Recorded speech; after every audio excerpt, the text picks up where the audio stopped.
Christliches Influencing hat im deutschsprachigen Raum in den letzten Jahren stark zugenommen. Christliche Influencer verbreiten unter anderem auf YouTube religiöse Inhalte, teilen persönliche spirituelle Erfahrungen und werben für den christlichen Glauben. Ein YouTuber mit großer Reichweite ist der katholische Theologe Dr. Johannes Hartl. Hartl beschäftigt sich nicht nur mit religiösen, sondern auch mit philosophischen und gesellschaftlichen Fragen. In der Analyse seines Videos „Gibt es Gott eigentlich wirklich?" betrachten wir den Unterschied zwischen christlicher und philosophischer Ethik und prüfen, ob eine Moralbegründung ohne Religion tatsächlich so schwierig ist, wie Hartl meint.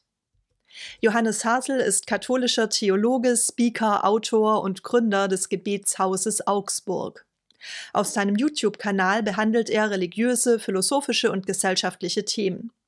Im Video „Gibt es Gott eigentlich wirklich?" prüft Hartl einige Argumente, die für bzw. gegen die Existenz Gottes sprechen.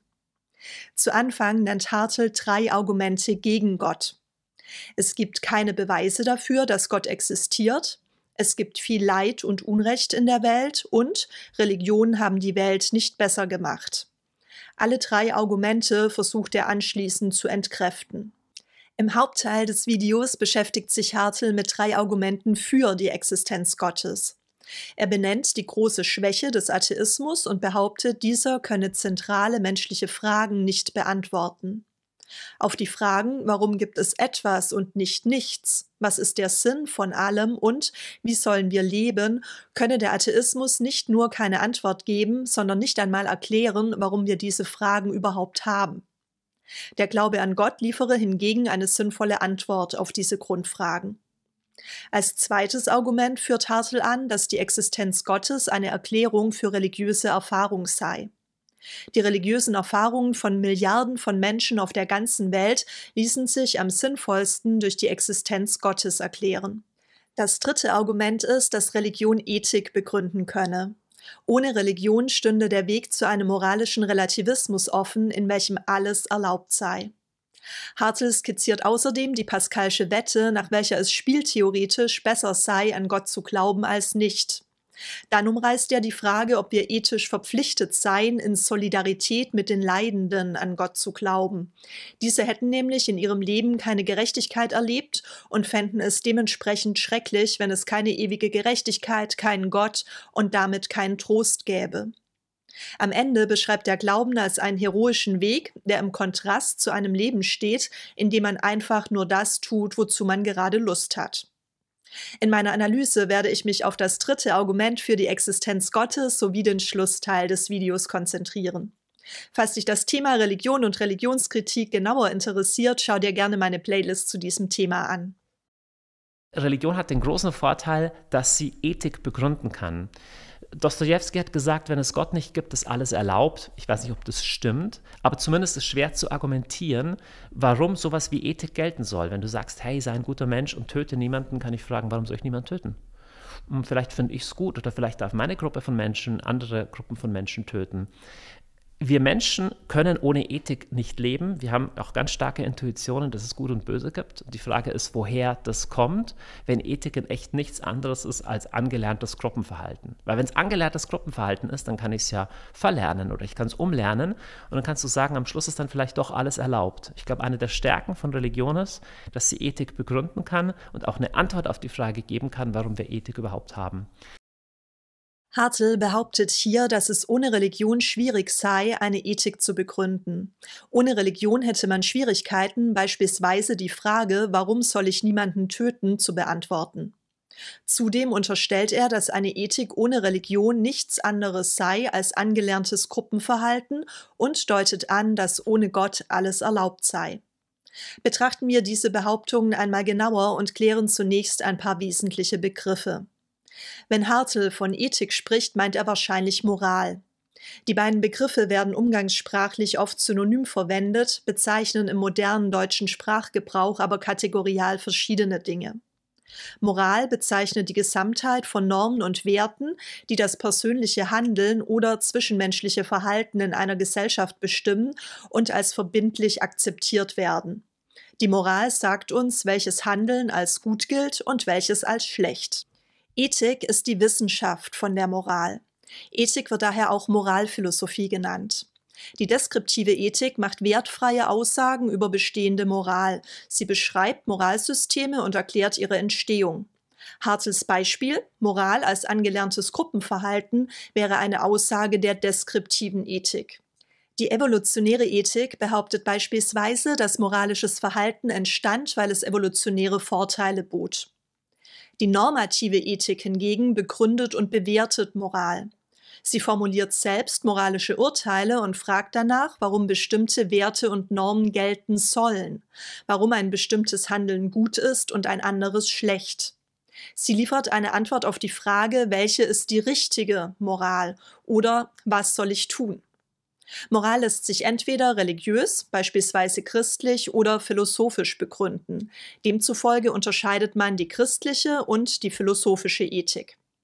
Während die philosophische Ethik Werte und Normen begründen will, die jeder Mensch unabhängig von seiner Glaubenseinstellung oder seiner Weltanschauung akzeptieren kann, bezieht sich die christliche Ethik bei ihrer Moralbegründung auf die Bibel und auf das Wirken Jesu. In der Geschichte der Philosophie haben zahlreiche Philosophen ihre Ethik ohne Rückgriff auf Gott oder Religion begründet. Zu allen diesen Philosophen findest du Videos auf meinem Kanal. Die berühmteste dieser ethischen Positionen ist wahrscheinlich die von Immanuel Kant. Schauen wir uns doch einmal Kants Antwort auf die Frage, warum soll ich niemanden töten, an und stellen sie der christlichen Antwort gegenüber. Laut Kant können wir moralische Fragen beantworten, indem wir überprüfen, ob unsere Maximen, unsere persönlichen, subjektiven Handlungsregeln mit dem kategorischen Imperativ übereinstimmen. Dieser lautet in seiner Universalisierungsformel: Handle nur nach derjenigen Maxime, durch die du zugleich wollen kannst, dass sie ein allgemeines Gesetz werde. Und in der Zweck-an-sich-Formel: Handle so, dass du die Menschheit sowohl in deiner Person als in der Person eines jeden anderen jederzeit zugleich als Zweck, niemals bloß als Mittel brauchest. Das Töten eines Menschen widerspricht beiden Formeln.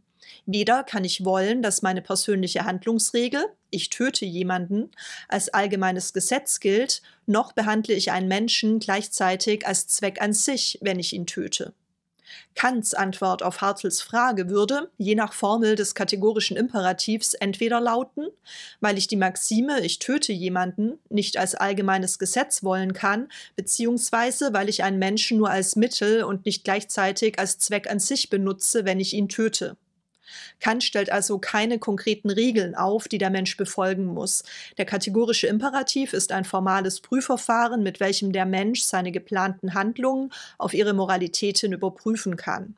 Die als vernünftig erkannten moralischen Gesetze gelten als allgemeine Vernunftgesetze für alle vernünftigen Wesen. Kant begründet damit eine autonome Moral. Ohne Rückgriff auf Gott oder andere Autoritäten gibt sich der Mensch selbst Gesetze, die er als vernünftig erkennt. Und wie argumentiert die christliche Ethik? In der Bibel finden wir einige Stellen, die das Töten verbieten. Die bekannteste Formulierung ist das 5. Gebot: Du sollst nicht töten.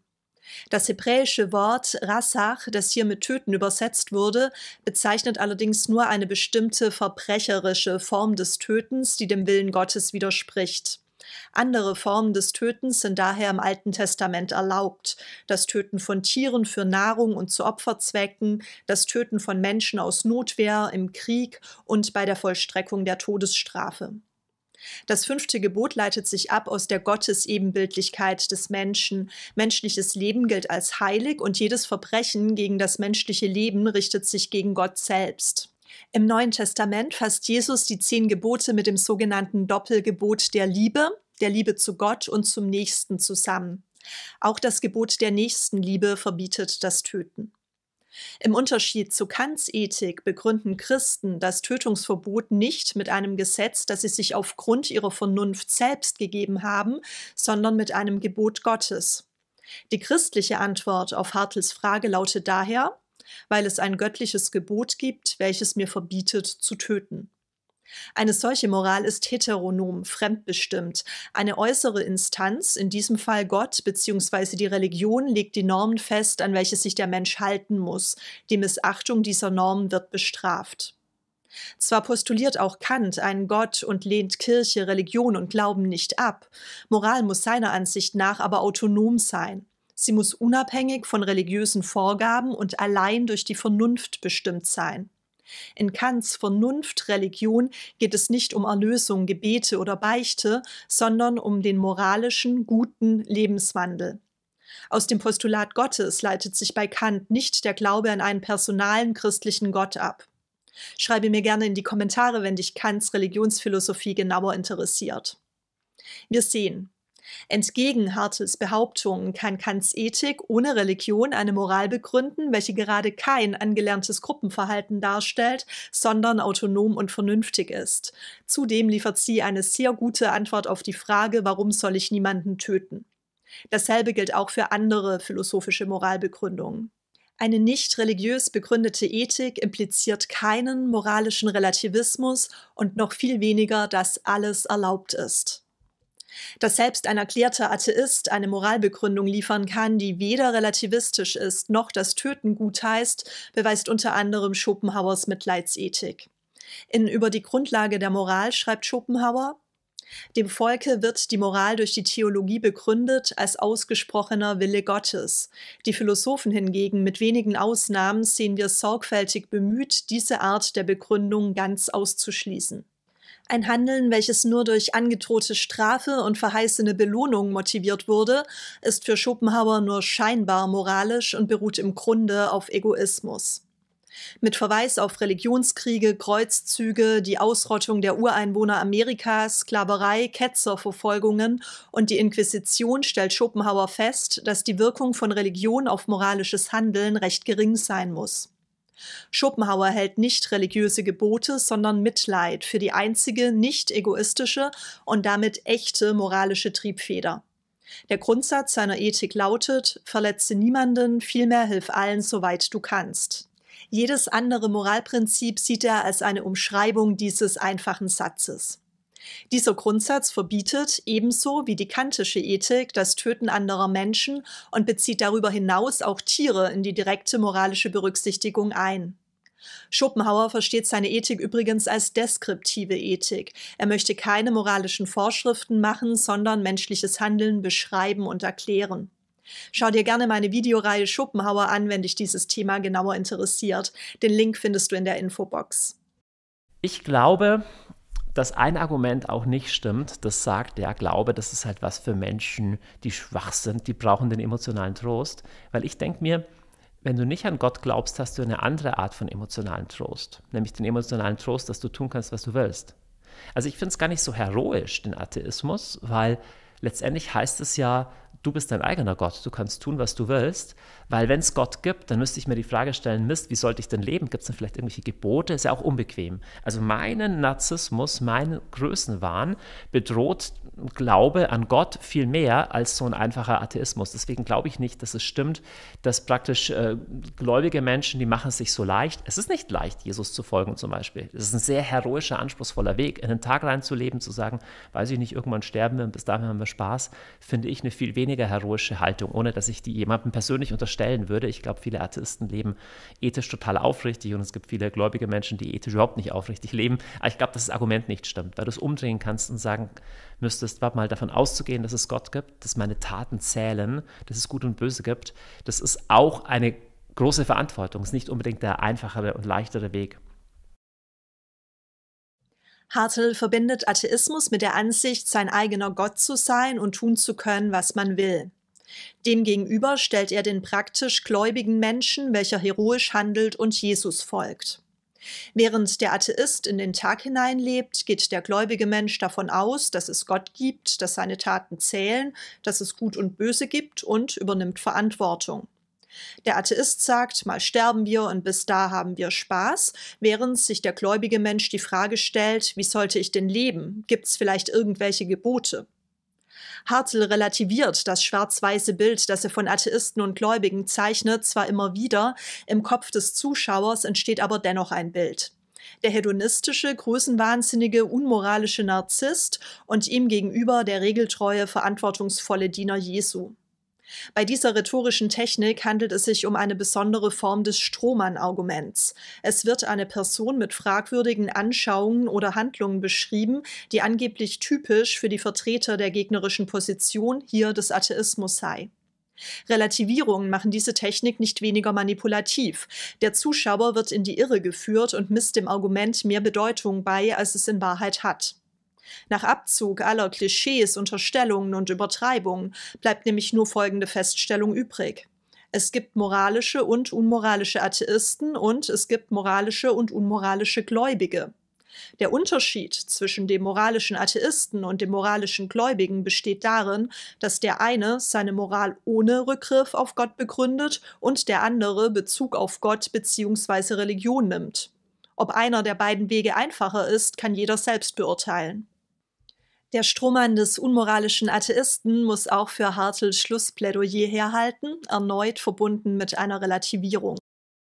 Ich glaube, am Ende des Tages geht es um eine entscheidende Frage, weil wir können bis am Ende weiter diskutieren. Vielleicht gibt es ja Gott doch nicht, ich kann es ja nicht beweisen. Am Ende des Tages ist eine Frage, könntest du akzeptieren, dass du nicht Gott bist? Ich glaube, auf das läuft es raus. Weil wenn es Gott gibt, bedeutet es, dass du nicht Gott bist, dass du nicht der Herr im eigenen Leben bist, dass du vielleicht nicht derjenige bist, der bestimmt, was gut und böse ist, sondern dass es über dir jemanden gibt. Und das ist ein bisschen unangenehm, oder? Ich glaube, viele Menschen, die sagen, ich glaube nicht an Gott, meinen damit eigentlich nur, ich habe keinen Bock, dass mir jemand reinredet, mit wem ich ins Bett gehe. Oder was ich sagen soll, was ich tun soll. Ich habe keinen Bock, mein Leben nach irgendwas Höherem auszurichten. Ich unterstelle, dass es manchmal die Motivation sein kann. Zumindest C.S. Lewis, der lange Atheist war, der hat sich zugestanden, dass das eigentlich sein Thema war. Er hat gesagt, er hat einfach Bock zu tun, was er will und wollte deswegen nicht, dass es Gott gibt. Du kannst dich selber schon selber dir die Frage stellen, gibt es vielleicht eine Tendenz in dir, die einfach nicht will, dass es Gott gibt? Die entscheidende Frage für Hartl ist, könntest du akzeptieren, dass du nicht Gott bist? Und ja, diese Frage kann sich der Atheist selbstverständlich stellen, wenn er möchte. Die Antwort darauf ist aber sowohl unerheblich für die Existenz Gottes als auch für die Notwendigkeit einer christlichen Ethik. Sie ist schlicht irrelevant für das Thema des Videos. Selbst wenn der narzisstische, größenwahnsinnige Atheistenstrohmann nicht akzeptieren könnte, dass er selbst nicht Gott ist, würde daraus für die Existenz Gottes und die Notwendigkeit einer christlichen Ethik rein gar nichts folgen. Johannes Hartl hat katholische Theologie und Philosophie studiert, mehrere Bücher veröffentlicht und tritt regelmäßig als Speaker auf großen Veranstaltungen auf. Laut seiner Website erreicht er auf internationalen Bühnen, den sozialen Medien und mit seinen Vorträgen auf YouTube Hunderttausende Sinnsuchende. Diese sinnsuchenden Menschen können aber nur dann sinnvolle Antworten auf ihre Fragen finden, wenn nicht nur die religiösen, sondern auch die philosophischen Positionen korrekt dargestellt werden. Dies ist in Hartls Video nicht passiert. Durch Auslassungen und Übertreibungen wurde die Notwendigkeit einer religiösen Ethik hergeleitet und der Atheismus mit moralischem Relativismus, Größenwahn und Narzissmus in Verbindung gebracht.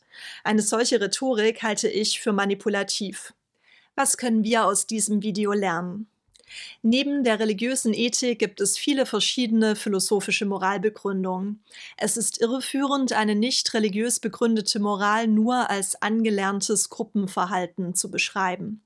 Denn die meisten philosophischen Positionen stellen Moral nicht als angelerntes Gruppenverhalten dar, sondern führen sie, wie beispielsweise Kant, auf die menschliche Vernunft oder wie beispielsweise Schopenhauer auf ein moralisches Gefühl zurück.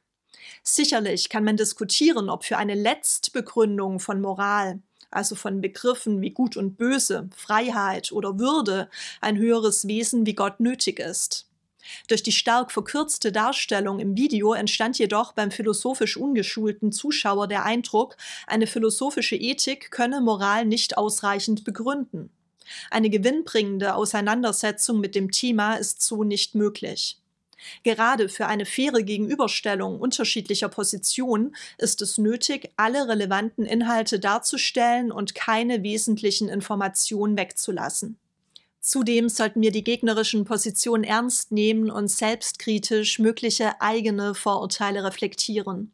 Nur eine vorurteilsfreie, neutrale Darstellung verschiedener Positionen ermöglicht eine vernünftige Auseinandersetzung mit diesen Positionen und das Bilden einer eigenen begründeten Meinung. Eine Strohmann-Argumentation darf aus diesem Grund nie Teil einer ernsthaften Debatte sein. Sie verzerrt die Wirklichkeit, behindert den vernünftigen Diskurs und trägt nichts zur Erkenntnis bei. Hartl zeigt sich am Ende seines Videos offen für Gegenargumente und ich hoffe, dass er mein Video als Beitrag zu einer sachlichen, konstruktiven Debatte wahrnimmt. Ich als gläubiger Mensch muss mir auch die Frage stellen, vielleicht bin ich verblendet, vielleicht will ich einfach, dass es Gott gibt, weil mir das dient. Keine Ahnung. Ich bin auch offen und ich versuche auch offen für Gegenargumente zu sein. Ich bin nicht unfehlbar, bitte schreib deine Gegenargumente gerne unter das Video. Hat dich das überzeugt, hat es dich nicht überzeugt? Ich glaube, die Debatte, die müssen wir weiterführen. Ich freue mich auf eine sachliche Debatte zu diesem spannenden Thema.